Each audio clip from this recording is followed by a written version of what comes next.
बिस्मिल्लाहिर्रहमानिर्रहीम। आज का जो लेक्चर है वो यूनिट 4 का सेकंड पार्ट है, पार्ट बी।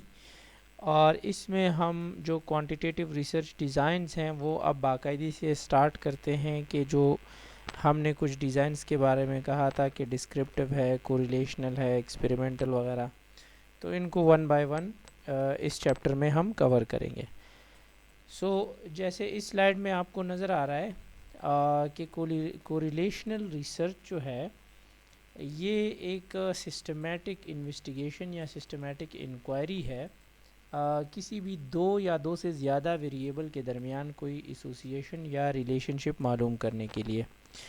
तो अगर देखें तो ये वर्ड भी अगर हम देखें तो को रिलेशनल, ठीक है, तो मतलब दो वेरिएबल के दरमियान कोई भी एक रिलेशनशिप या एसोसिएशन हम डिस्कवर करें या हम उसको चेक करना चाहें, ये हमारे पास कोरिलेशनल रिसर्च कहलाता है।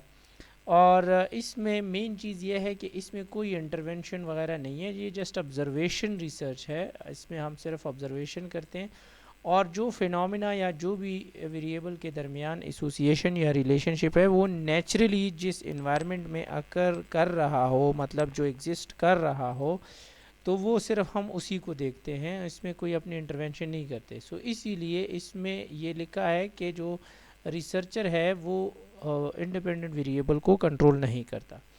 फॉर एग्ज़ाम्पल इसकी मिसाल हम ऐसे लेते हैं, मैं अक्सर एग्ज़ाम्पल देता हूँ कि आपको सबको पता है कि सेडेंट्री लाइफस्टाइल का जो है ना वो हार्ट डिजीज़, हाइपरटेंशन और ओबेसिटी, इसके साथ जो है ना कोई एसोसिएशन है।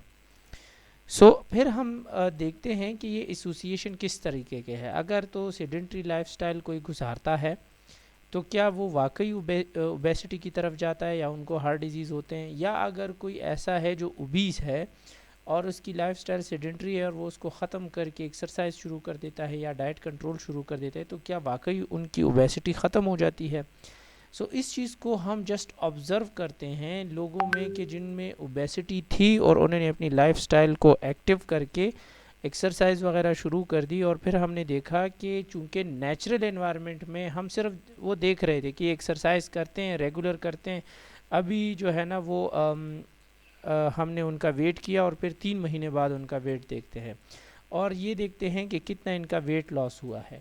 तो उसमें हमने कोई इंटरवेंशन तो नहीं की, कुछ भी हमने अपनी तरफ से ऐड नहीं किया, सिर्फ उन्होंने ख़ुद को, अपनी लाइफस्टाइल को जो है वो एक्टिव कर लिया है। तो इसमें हमारे पास कोई इंडिपेंडेंट वेरिएबल में मैनिपुलेशन या चेंज या कंट्रोल वगैरह नहीं था। इंडिपेंडेंट वेरिएबल का मतलब ये होता है कि जो दूसरे वेरिएबल पे इफ़ेक्ट करे। जैसे सेडेंट्री लाइफस्टाइल जो है तो वो वेट पे इफ़ेक्ट करता है, तो ये जो ओबेसिटी है, हार्ट डिजीज़ है, हाइपरटेंशन है, शुगर है, इस तरह की बहुत सारी और बीमारियां, ये हमारी लाइफस्टाइल पे डिपेंडेंट होती है। लाइफस्टाइल जो है हमारा ये एक इंडिपेंडेंट वेरिएबल है। कोरिलेशनल रिसर्च में हम क्या देखते हैं, तो वो यहाँ पे मेंशन है कि एक तो हम देखते हैं स्ट्रेंथ और दूसरा देखते हैं कि स्ट्रेंथ की टाइप क्या है, पॉजिटिव है या नेगेटिव है। तो इसका ये एक मैं मिसाल ले दूं कि स्ट्रेंथ का ये है कि एक दो वेरिएबल या दो इवेंट्स के दरमियान या दो चीज़ों के दरमियान एक एसोसिएशन या रिलेशनशिप तो है, लेकिन वो कितना स्ट्रॉन्ग है, वो एक दूसरे पे कितना इम्पैक्ट कर रहे हैं, वो कितना एक दूसरे के साथ एसोसिएटेड है, ये चीज़। और फिर डायरेक्टली एसोसिएटेड है या इन्वर्सली है, ठीक है, एक चीज़ के बढ़ने से दूसरी भी बढ़ती है या एक चीज़ के कम होने बढ़ने से दूसरी चीज़ कम होती है, तो ये नेगेटिव, मतलब जिसके डायरेक्शन अपोजिट होते हैं वो नेगेटिव एसोसिएशन कहलाता है। और जो डायरेक्शन सेम डायरेक्शन में होते हैं तो वो पॉजिटिव एसोसिएशन कहलाता है। तो जैसे मैंने ऊपर मिसाल दी कि आप सपोज़ कर लें कि लाइफस्टाइल, सेडेंट्री लाइफस्टाइल का जो है वो ओबेसिटी और हार्ट डिजीज़ के साथ एक स्ट्रॉन्ग रिलेशनशिप है, ठीक है। तो वो तो हमने ये कह दिया कि ये स्ट्रॉन्ग है, वीक है या इंटरमीडिएट लेवल का है, तो वो तो हमने स्ट्रेंथ मालूम कर ली, ठीक है।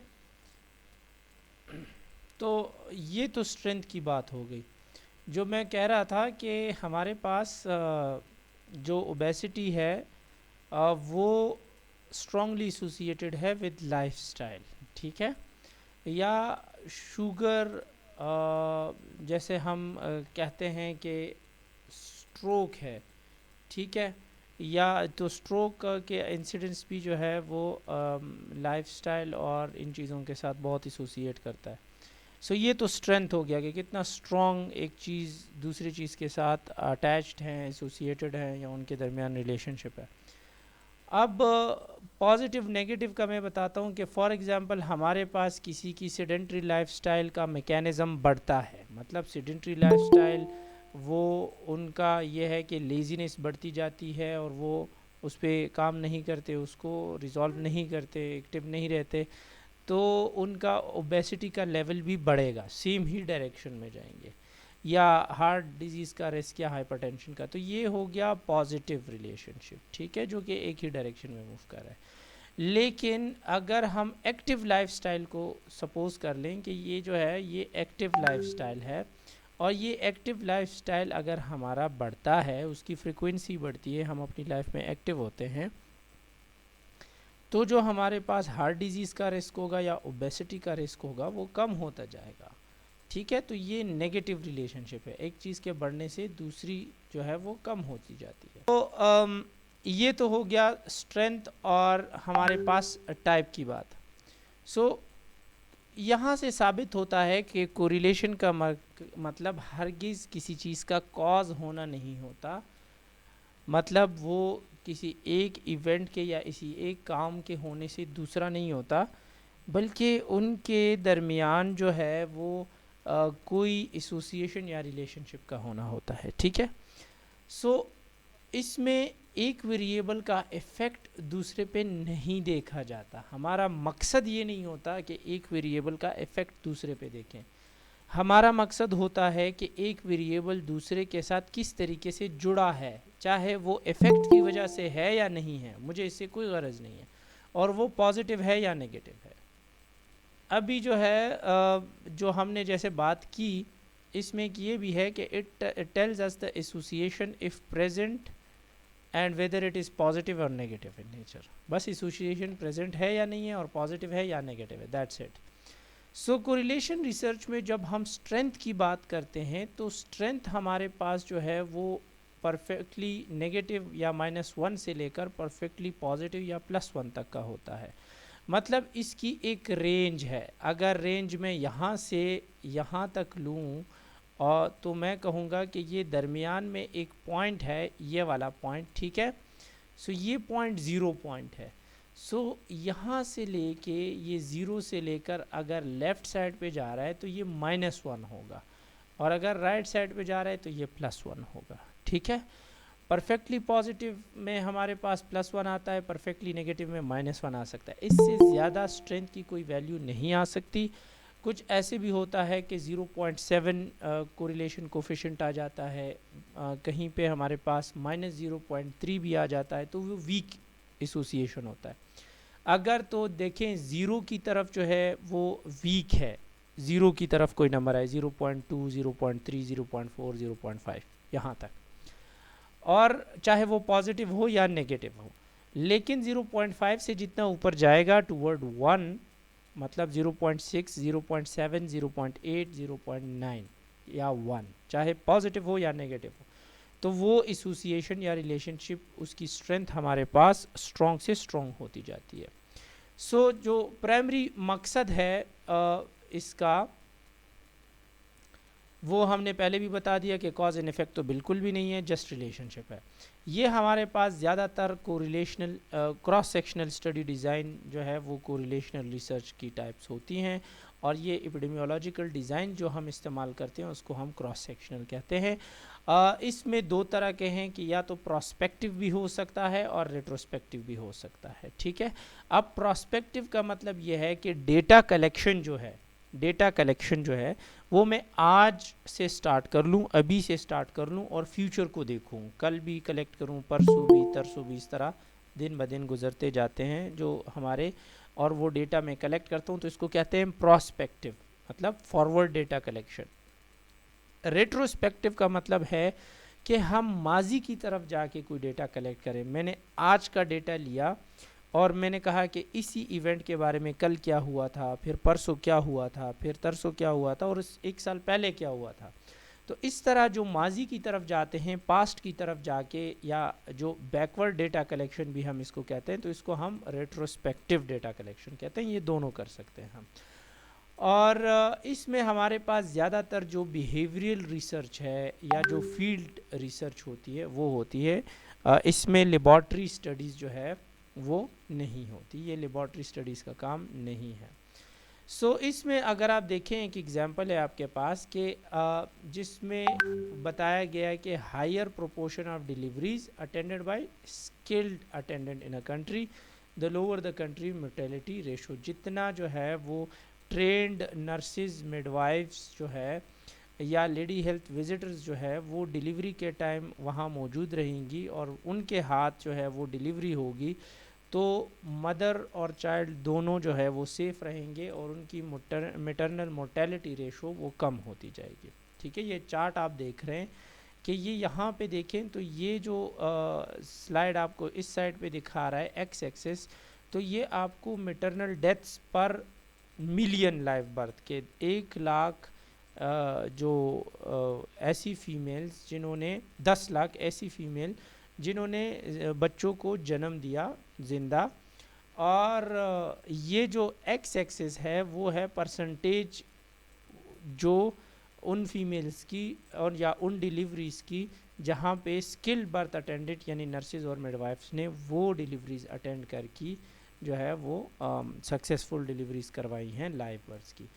तो देखें कि जहाँ पे ये 0 पॉइंट इस स्केल का भी है और ये 0 पॉइंट इस स्केल का भी है, तो जितना हमारे पास अगर ये पॉइंट देखें तो हमारे पास देखें 800 के करीब जो है, या ये पॉइंट देखें या ये देखें कि बिल्कुल ही कोई नर्स या मिडवाइफ नहीं है ट्रेंड, तो हमारे पास 1600 मैटरनल मोर्टेलिटी हुई है रेशो।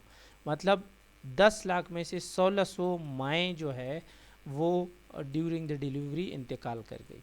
और ये रेशो जितना बढ़ता जाता है कि देखें अगर तो परसेंटेज स्किल्ड बर्थ अटेंडेंट की 20 पे चली जाती है तो देखें वो रेशो कहाँ पे आ जाता है, वो रेशो 300 पे आ जाता है। अगर तो ये 90 पे चली जाती है, अगर ये देखें इस पॉइंट पे, तो ये रेशो कहाँ पे चला जाता है, देखिए 100 से भी तकरीबन 100 या 100 से भी कम हो जाता है। और अगर तो ये रेशो जो है वो परसेंटेज के लिहाज से 100% हो जाए तो देखिए मैटरनल मोर्टेलिटी बिल्कुल ज़ीरो पे आ जाती है।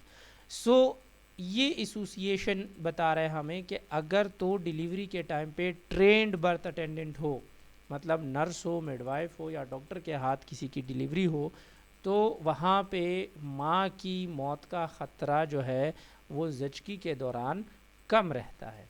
ठीक है, तो ये हमारे पास एक एसोसिएशन बता रहा है ट्रेंड बर्थ अटेंडेंट का और मैटरनल मोर्टेलिटी रेशो का। कोरिलेशनल में हमारे पास जो है वो कुछ फर्दर टाइप्स हैं जिसमें या हम सिंपल है इसको पढ़ लेते हैं कि एक है डिस्क्रिप्टिव या डिस्क्रिप्शन, या इसको हम एक्सप्लोरेटरी भी कहते हैं, कि किसी भी एसोसिएशन को या किसी भी चीज़ को जो है वो सिर्फ डिस्क्राइब करती है या उसको एक्सप्लोर करके हमें बताती है। ये फ्यूचर के बारे में कोई डिस्क्रिप्शन नहीं देती, बल्कि सिर्फ उसी टाइम की हालत हमें बताती है जिस टाइम पे डेटा कलेक्शन हुआ हो। मतलब जो डेटा कलेक्शन हमने जिस टाइम का किया हो उसी टाइम की हालत हमें बताती है। फॉर एग्ज़ाम्पल आप सपोज़ कर लें कि एक क्लास में बैठे हुए हैं और मैं कैमरा लेके इस क्लास की एक पिक्चर लेता हूँ, तो ये पिक्चर इसमें कुछ स्टूडेंट ऐसे होंगे जो हाथ में पेन लिए नोट्स बनाएंगे, कुछ ऐसे होंगे जो वाइट बोर्ड की तरफ देखेंगे, कुछ जो है वो ऐसे मोबाइल में लगे हैं, कुछ किसी का ध्यान ही नहीं है।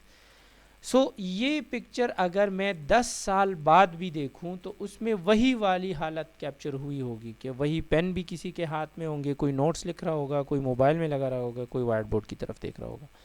ये जस्ट डिस्क्राइब करता है। जिस तरह पिक्चर आपको किसी एक ख़ास लम्हे की हालत बताता है, इस तरह कोरिलेशनल रिसर्च में भी जो डिस्क्रिप्टिव या एक्सप्लोरेटरी डिज़ाइन है ये भी हमें सिर्फ उसी ख़ास लम्हे की डिस्क्रिप्शन देता है।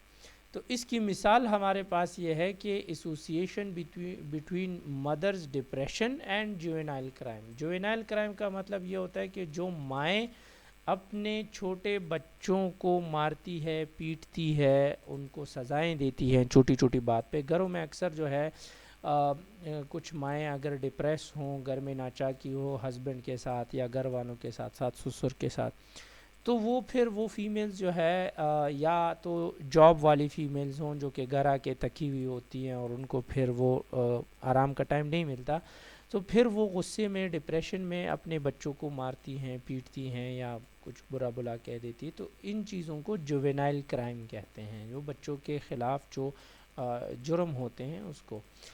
ये इस तरह की रिसर्च हमें ये बताएगी कि अगर मदर डिप्रेस होगी तो बच्चों के अगेंस्ट जो क्राइम होते हैं वो ज़्यादा होंगे। ठीक है, ये हमारे पास डिस्क्रिप्टिव रिसर्च है।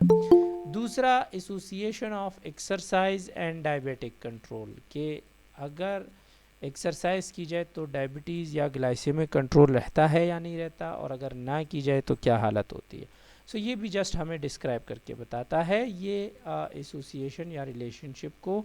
ये फ्यूचर प्रेडिक्शन नहीं देता कि अगर फ़लाँ चीज़ होगी, अगर मदर डिप्रेशन होगी तो बच्चों के ख़िलाफ़ क्राइम होंगे, अगर तो एक्सरसाइज होगी तो डायबिटीज़ कंट्रोल होगा वरना नहीं होगा। इस तरह की चीज़ ये हमें नहीं बताती, ये जस्ट हमें डिस्क्राइब या एक्सप्लोर करके बताती है।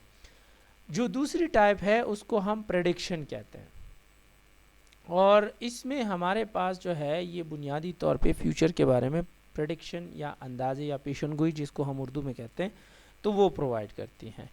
The focus of this study, for example एक स्टडी हुई है जिसका एम इन्होंने बताया कि स्टडी का मकसद था prediction of developmental progress of very low birth weight infant, कि वो बच्चे जो कि बहुत कम वेट के साथ पैदा होते हैं तो उनमें जो डेवलपमेंटल प्रोग्रेस है उसके बारे में प्रोडिक्शन की जाए। आपको पता होगा कि जो बच्चे लो बर्थ वेट के साथ पैदा होते हैं तो उनके माइलस्टोन भी लेट अचीव होते हैं।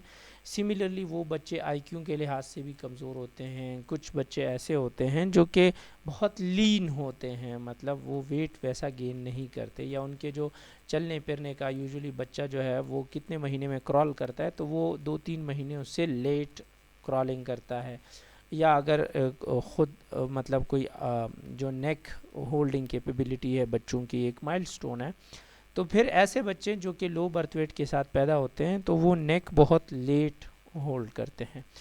इस स्टडी में अगर हमें बताया जाए कि ये स्टडी प्रेडिक्ट करती है कि जो बच्चे लो बर्थ वेट के साथ पैदा होते हैं तो उनमें डेवलपमेंटल प्रोग्रेस जो है वो कैसे होगा। It's a kind of a prediction, एक पेशेंटगोई है।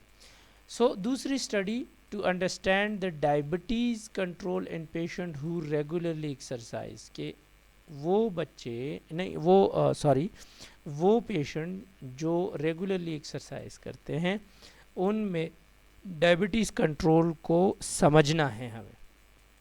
तो इसमें आपको ये तो नहीं बता रहे ना कि ये कम होगा ज़्यादा होगा, समझने की बात बता रहे हैं। इसमें प्रेडिक्शन होता है और ये प्रेडिक्शन जब आप रिज़ल्ट निकालेंगे तो उसके बेस पे होता है। सही है, तो ये कोरिलेशनल स्टडी डिज़ाइंस की कुछ 2 टाइप्स हैं। इसका प्रोसेस क्या होता है। सबसे पहले जिस तरह हमें पता है कि हर रिसर्च में हम प्रॉब्लम सेलेक्ट करते हैं, फिर जो 2 वेरिएबल जो हम सेलेक्ट करते हैं या 2 से ज़्यादा जिनके दरमियान हमने एसोसिएशन या रिलेशनशिप देखना है, तो उनमें जब भी हम सिलेक्शन करते हैं तो उसका कोई रैशनल होगा, हमारे पास कोई वजह होगी, कोई लॉजिकल रीज़न होगा जिसको हम जस्टिफाई कर सके। ठीक है।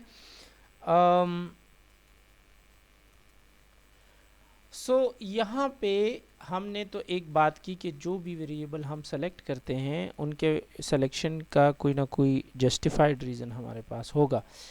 दूसरा ये है कि जो पार्टिसिपेंट हैं, मतलब जिन लोगों से हमने डेटा लेना है, तो ये याद रखें ये एक गोल्ड स्टैंडर्ड है, या ये समझे कि ये एक पत्थर पे लकीर वाली बात है कि हमारे पास क्वांटिटेटिव रिसर्च में 30 से ज़्यादा पार्टिसिपेंट होते हैं, 30 या 30 से ज़्यादा। इससे कम जब हम डेटा कलेक्शन करते हैं, इससे कम जब हम सैम्पल साइज़ लेते हैं या पार्टिसिपेंट सेलेक्ट करते हैं, तो वो हमारे पास क्वालिटेटिव में हो सकता है। क्वांटिटेटिव में 30 से कम कोई टेस्ट ही अप्लाई नहीं हो सकता। इसीलिए वो हम फिर क्वांटिटेटिव में, मतलब कुछ लोग कहते हैं जी टेस्ट और टी टेस्ट के वो जो अपने वो हैं, लेकिन वो तो खैर एक अलग बात है, वो बाद में डिस्कस। लेकिन ये एक गोल्ड स्टैंडर्ड है कि क्वांटिटेटिव में एटलीस्ट जो है वो 30 सब्जेक्ट्स का होना ज़रूरी है जिनसे हम डेटा ले सकें।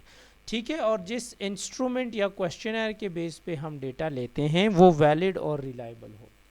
वैलिड का मतलब क्या है कि वो क्वेश्चनर उस फिनोमिना या उस एसोसिएशन या रिलेशनशिप को ही मेजर करे, और फिर जब मेजर करे तो उसके रिजल्ट्स भी रिलायबल हो। For suppose validity and reliability के दो जो कॉन्सेप्ट हैं ये बहुत अहम है पेपर के हवाले से भी, तो इसको समझना आपके लिए बहुत ज़रूरी है। वैलिडिटी का मतलब क्या है? अगर आपने एक मरीज़ का बीपी लेना है, ब्लड प्रेशर मेजर करना है, ठीक है, तो आपने डेफिनेटली स्फेग्मोमैनोमीटर या बीपी ऑपरेटस जिसको हम लेमन टर्म में कहते हैं तो वो इस्तेमाल करना है। तो वो एक वैलिड इंस्ट्रूमेंट है बीपी मेजर करने के लिए। अब बीपी ऑपरेटस तो मरकरी वाला भी हो सकता है, डिजिटल भी हो सकता है, ऑटोमेटिक भी हो सकता है, डायल वाला भी हो सकता है जो घड़ी वाले वो, और हमारे पास आईसीयू और सीसी और इस तरह हॉस्पिटल में जो मॉनिटर वाले बीपी कफ होते हैं तो वो भी बीपी हमें मॉनिटर करके डायरेक्टली नंबर में बता देता है। सो ये सारे इंस्ट्रूमेंट वैलिड तो हैं, बीपी तो हमें बताते हैं, लेकिन कौन सा ऐसा अपरेटस है जिसका बीपी जब हम मेजर करते हैं, एक बंदे का सपोज हमने कार्डिक मॉनिटर से भी बीपी लिया, मरकरी वाले बीपी अपरेटस से भी लिया, डायल वाले से भी लिया, और सेमी ऑटोमेटेड जो थोड़ा बटन वाला होता है उससे भी ले लिया, और सबकी वैल्यूज़ चेंज आते रहते हैं, तो सवाल ये पैदा होता है कि वैलिड तो सारे हैं, बीपी तो हमें सारे डिवाइसेस बता रहे हैं, लेकिन सबसे ज़्यादा रिलायबल यकीनी जिस पे हम यकीन कर सकें, ट्रस्ट कर सकें, वो कौन सा ऐसा डिवाइस है? सो रिलायबिलिटी का मकसद होता है कि जो सबसे एक्यूरेट रिज़ल्ट हमें दे।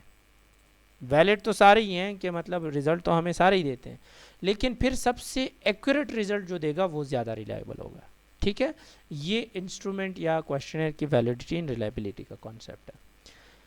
जब ये दोनों चीज़ें हम कर लें, पार्टिसिपेंट सेलेक्ट कर लिए, क्वेश्चनर सेलेक्ट कर लिया, तो अब डिज़ाइन सेलेक्ट करते हैं। और डिज़ाइन का मतलब ये है कि हमने डेटा को दो सब्जेक्ट के वेरिएबल के हवाले से, जो हम सब्जेक्ट से लेते हैं या पार्टिसिपेंट से लेते हैं, सब्जेक्ट का मतलब पार्टिसिपेंट हो रहा, वो किस तरीके से लेंगे, क्योंकि हम जब डिज़ाइन सेलेक्ट करते हैं तो डिज़ाइन हमें गाइड करता है कि एक्चुअली हमने डेटा को किस तरीके से कलेक्ट करना है और उसको एनालाइज करना है। और जब डिज़ाइन हम सेलेक्ट कर लें तो फिर डेटा कलेक्ट करके डेटा एनालिसिस करते हैं, तो उसको हम डिफरेंट तरीक़ों से कंप्यूट करते हैं, सॉफ्टवेयर बेस्ड, मैनुअल बेस्ड, और फिर अप्रोप्रिएट कोरिलेशन कोफिशिएंट मालूम करते हैं। तो ये कोरिलेशन कोफिशिएंट बायोस्टैट का एक टर्म है जिसमें हम ये जो हमारे पास कोरिलेशनल रिसर्च है इसमें जो एसोसिएशन या रिलेशनशिप हम मालूम कर रहे हैं, तो वो एसोसिएशन या रिलेशनशिप की स्ट्रेंथ और टाइप हमें बताता है। कोरिलेशन कोफिशिएंट की वैल्यू फॉर सपोज अगर हमारे पास -0.7 आती है तो इसका मतलब ये है कि ये इंटरमीडिएटली या जो है ये थोड़ा सा जो है वो नेगेटिवली एसोसिएटेड है। अगर ये हमारे पास -0.9 आता है तो ये स्ट्रांगली नेगेटिव एसोसिएशन शो करता है, और अगर ये हमारे पास जो है 0.2 पॉजिटिव में शो करता है तो ये जो है वो वीक पॉजिटिव एसोसिएशन या रिलेशनशिप शो करता है। सो इसका मकसद बुनियादी तौर पे ये होता है कोरिलेशन कोफिशिएंट का कि ये हमें स्ट्रेंथ और टाइप बता दे। जैसे मैंने पहले बताया कि कोरिलेशन कोफिशिएंट बुनियादी तौर पे हमारे पास जो स्ट्रेंथ और टाइप है, यहाँ पे साइज़ का वर्ड स्ट्रेंथ के लिए इस्तेमाल हुआ है, और जो टाइप है पॉजिटिव या नेगेटिव तो उसके लिए डायरेक्शन का वर्ड इस्तेमाल हुआ है अमॉन्ग द वेरिएबल। ठीक है, तो ये चीज़ें हमें बताता है। साइज़, मैग्नीट्यूड या स्ट्रेंथ इसको हम कह सकते हैं, तो वो 0 to 1 पॉजिटिव साइड पे या 0 to -1 नेगेटिव साइड पे। In simple -1 to +1। ठीक है, ये हमारे पास स्ट्रेंथ, साइज़ या मैग्नीट्यूड होता है। और डायरेक्शन उसकी पॉजिटिव या नेगेटिव, जिसको हम टाइप भी कहते हैं, कोरिलेशन कोफिशिएंट का होता है। सो इस तरह जो रिसर्च डिज़ाइन होता है उसकी स्ट्रेंथ और लिमिटेशन क्या है। बुनियादी तौर पे इस तरह की रिसर्च डिज़ाइन प्रैक्टिकल है, बहुत आसानी से हो जाती है। इसमें इतने ज़्यादा ह्यूमन रिसोर्स की नीड नहीं होती, इतने ज़्यादा इक्विपमेंट की नीड नहीं होती, क्योंकि नेचुरल इन्वायरमेंट में हम ऑब्जर्वेशन करते हैं। तो इसी वजह से ये फिजिबल भी बहुत है और बहुत हद तक हम जो नोवाइस रिसर्चर्स हैं उसको आसानी से कंडक्ट कर लेते हैं। जहाँ तक लिमिटेशंस की बात है तो लिमिटेशन ये है कि ये कॉजल रिलेशनशिप जो हमारे पास कॉज एंड इफ़ेक्ट का फिनोमेना बताती है, उस तरह की रिलेशनशिप में ये बुनियादी तौर पे वीक है और इसी वजह से ये हमारे जो प्रैक्टिसेस हैं उस पे इन्फ्लुएंस इसका कम है। हमारे प्रैक्टिसेस को ये डायरेक्टली इन्फ्लुएंस नहीं करती। तो एग्जाम्पल इसकी क्या है कि पहले एग्जाम्पल देखें कि there is an association between smoking and lung cancer. ये एक अल्टरनेट हाइपोथेसिस का स्टेटमेंट है। हमें पता है लिटरेचर से कि लंग कैंसर जो है वो स्मोकिंग की वजह से अक्सर कॉज होता है। तो हम दोनों तरीके से फॉरवर्ड डेटा कलेक्शन मेथड जिसको प्रोस्पेक्टिव कहते हैं और बैकवर्ड डेटा कलेक्शन मेथड जिसको रिट्रोस्पेक्टिव कहते हैं, दोनों तरीक़ों से देख सकते हैं। फॉरवर्ड ऐसे देख सकते हैं कि हमारे पास फॉर एग्ज़ाम्पल किसी एरिया में जो लोग हैं वो स्मोकिंग करते हैं और उनको हम ऑब्ज़र्व करते हैं स्मोकर्स का डेटा लेके, और टाइम टू टाइम उनसे हम डेटा कलेक्ट करते हैं और देखते हैं कि 5-6 साल में कितने स्मोकर ऐसे हैं जो कि लंग कैंसर का शिकार होते हैं। तो ये प्रोस्पेक्टिव डेटा कलेक्शन होता है। और जो रेट्रोस्पेक्टिव है वो ये है कि फॉर सपोज़ आपके पास आज जो है वो क्लिनिक में एक पेशेंट या 5 पेशेंट लंग कैंसर के साथ डायग्नोज होते हैं and then you go back into the history और वो आप देखते हो कि क्या हिस्ट्री में इन लोगों की स्मोकिंग की हिस्ट्री है। अगर तो है तो कितने लोग ऐसे थे जो स्मोकिंग करते थे और उनको ये लंग कैंसर आज डायग्नोज हुआ। तो ये तो हिस्ट्री में जाके या पास्ट में जाके वो देखना पड़ता है। सो इस तरह ये हम एसोसिएशन देखते हैं in between smoking and lung cancer. दूसरा, स्मोकिंग एंड सीओपीडी का एसोसिएशन किसी ने देख लिया, क्रॉनिक ऑब्स्ट्रक्टिव पल्मोनरी डिजीज़ जो है, या अनएम्प्लॉयमेंट एंड डिप्रेशन का एसोसिएशन किसी ने देख लिया। No doubt unemployment and depression आपस में एसोसिएटेड है, आप देख लें। तो ये भी हमारे पास ये दोनों बात के ये भी अल्टरनेट हाइपोथेसिस के एग्जांपल्स हैं। सो इसमें आगे हम फिर कंपैरेटिव स्टडी डिज़ाइन पढ़ेंगे और इसमें फिर टाइम डायमेंशन के रेट्रोस्पेक्टिव और प्रोस्पेक्टिव के साथ एक्सपेरिमेंटल और ये सारी चीज़ें भी पढ़ेंगे। सो कंपैरेटिव स्टडी डिज़ाइन भी पढ़ लेते हैं। कंपैरेटिव स्टडी डिज़ाइन हमारे पास तब यूज़ होते हैं जिसमें हम बुनियादी तौर पे कॉज एंड इफ़ेक्ट रिलेशनशिप को प्रेडिक्ट कर सकते हैं और on the basis of previous research found.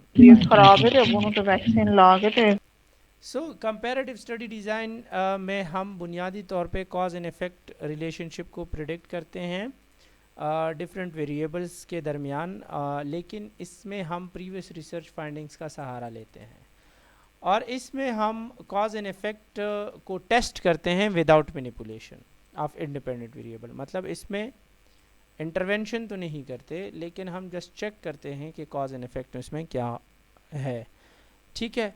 और इसमें जो सैम्पल है वो on the basis of presence और एब्सेंस ऑफ इंडिपेंडेंट वेरिएबल होता है कि जो हमारे पास सैम्पल की सिलेक्शन है क्या उसमें इंडिपेंडेंट वेरिएबल अवेलेबल है या नहीं है, वो चीज़ देखते हैं, क्योंकि इंडिपेंडेंट वेरिएबल ही किसी डिपेंडेंट वेरिएबल को कॉज करता है। तो अगर इंडिपेंडेंट वेरिएबल एब्सेंट होता है तो उसमें वो पार्टिसिपेंट हम सैम्पल में इंक्लूड नहीं करते।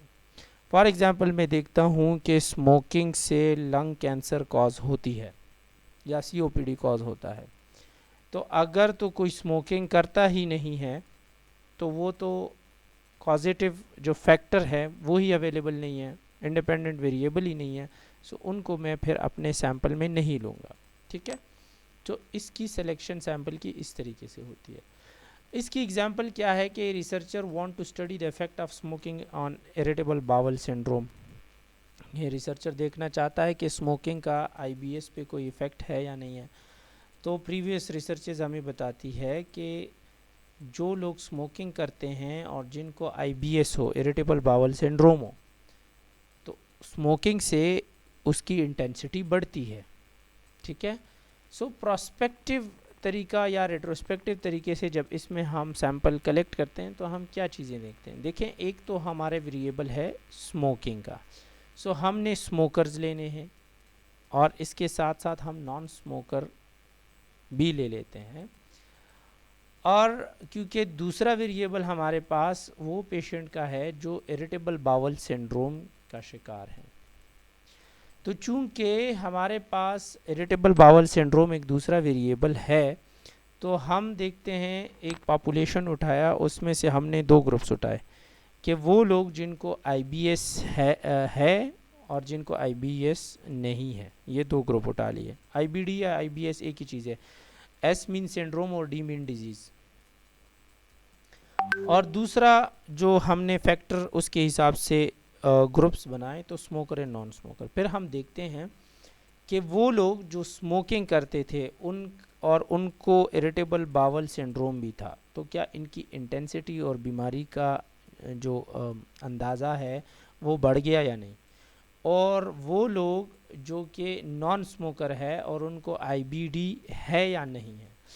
आईबीडी है तो उनका क्या इफ़ेक्ट होता है, अगर नहीं है और स्मोकर है तो क्या उनको आईबीडी होती है। तो इस तरह ये क्रॉस मल्टीप्लिकेशन वाला जो हम 2x2 टेबल बनाते हैं, तो ये हम उसमें भी इस तरह की चीज़ फॉलो करते हैं।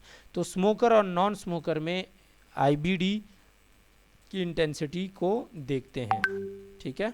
सिमिलरली आईबीडी और नॉन आईबीडी पेशेंट में हम स्मोकिंग और की हिस्ट्री अगर देखें कि स्मोक करते हैं या नहीं करते, तो ये दोनों तरीक़ों से देखा जा सकता है। ठीक है। सो हमारे पास टाइम डायमेंशन के हिसाब से, जैसे मैंने बताया, रेट्रोस्पेक्टिव और प्रोस्पेक्टिव डिज़ाइंस होते हैं। क्वांटिटेटिव में रेट्रोस्पेक्टिव का मतलब होता है कि हम जब डेटा पास्ट से कलेक्ट करके एग्जामिन करते हैं। ठीक है। जैसे मेडिकल रिकॉर्ड को रिव्यू कर लिया, या पेशेंट की प्रीवियस हिस्ट्री को देख लिया, या कोलेस्ट्रॉल लेवल, या मायोकार्डियल इन्फार्क्शन के पेशेंट में जो हम कोलेस्ट्रॉल लेवल देखते हैं, तो ये रेट्रोस्पेक्टिव हो गया। प्रोस्पेक्टिव का मतलब ये है कि जब हम डेटा को एग्जामिन करते हैं, स्टार्ट करते हैं प्रेजेंट में और जाते हैं फ्यूचर की तरफ।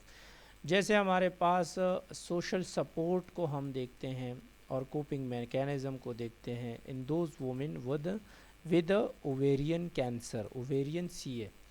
मतलब ये है कि आप देखो कि आज हॉस्पिटल में फॉर एग्ज़ाम्पल कुछ फीमेल्स को ओवेरियन कैंसर डायग्नोज होता है, और फिर इनके हस्बैंड, बहन, भाई, रिश्तेदार ये बहुत सपोर्टिव हैं, जो कि सोशल सपोर्ट में आते हैं। तो आप देखते हो कि जिनका सोशल सपोर्ट स्ट्रॉन्ग होता है तो उनमें कोपिंग मैकेनिज़्म किस तरीके से है, बेहतर है या नहीं है, बनिस्बत उनके जिसमें सोशल सपोर्ट कम हो। तो इस तरह की जो अब फ्यूचर में हम जाके देखते हैं, डेटा कलेक्ट करते हैं, ये हमारे पास प्रोस्पेक्टिव डिज़ाइंस कहलाते हैं। तो आज के लिए जो कोरिलेशनल रिसर्च का लेक्चर है वो यहाँ ख़त्म होता है। कोई क्वेश्चन हो तो आप पूछ सकते हैं। Thank you.